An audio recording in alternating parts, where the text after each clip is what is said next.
د قرآن کریم د 13 سپارې 21 سورت سورۃ البینه سورت دی. دغه سورت مدنی یعنی د هجرت څخه وروسته نازل شوی دی. 8 آیات او یو رکوع لري. بسم الله الرحمن الرحیم.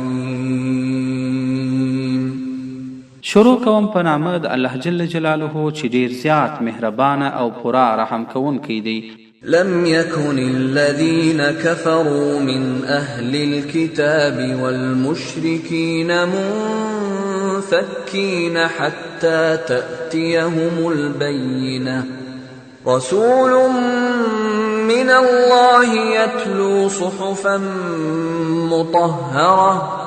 فيها كتب قيمة.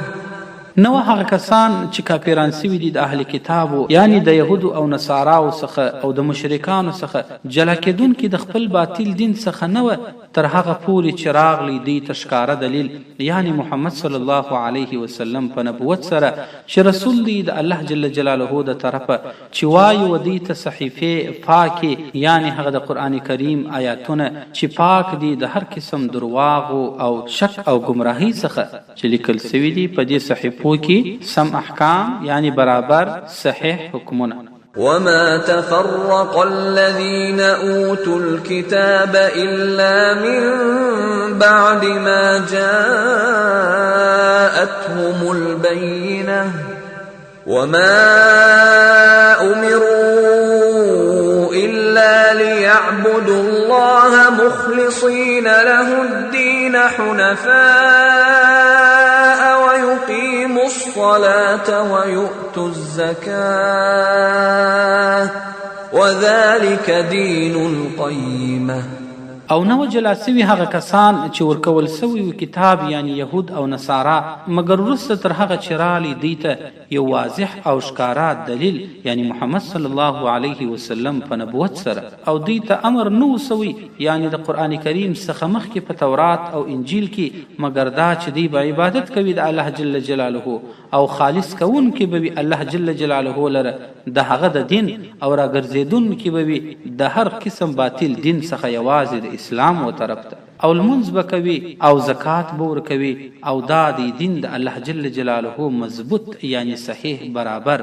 ان الذين كفروا من اهل الكتاب والمشركين في نار جهنم خالدين فيها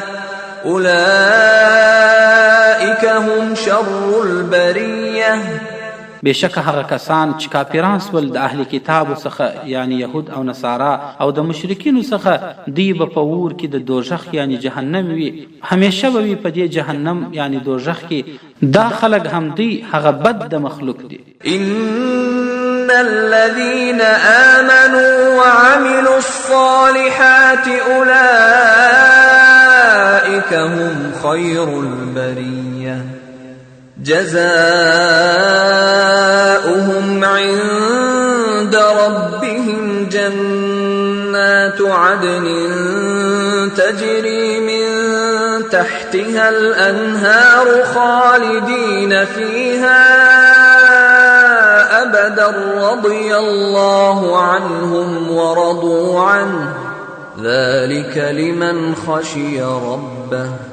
بشک هغه کسان چې ایمان یې راوړی دي او نیک عملونه یې کړي دي دا خلک هم دی هغه ډیر ښه د مخلوق دي بدلا یعنی جزاء او عوض د دی به پنیز د رب د دی جنتونه یعنی باغونه وي د همیشه اوسېدو دپاره بهیږي به لاندې در دغو باغو ویالې یعنی سلور قسمه همیشه به دی په دې جنتو کښې د تل لپاره راضي به وي الله جل جلاله د دوی څخه او راضي به وي دی د الله جل جلاله څخه. دا درجه او وعده د هغه چا دپاره ده چې بیریږي د خپل رب څخه.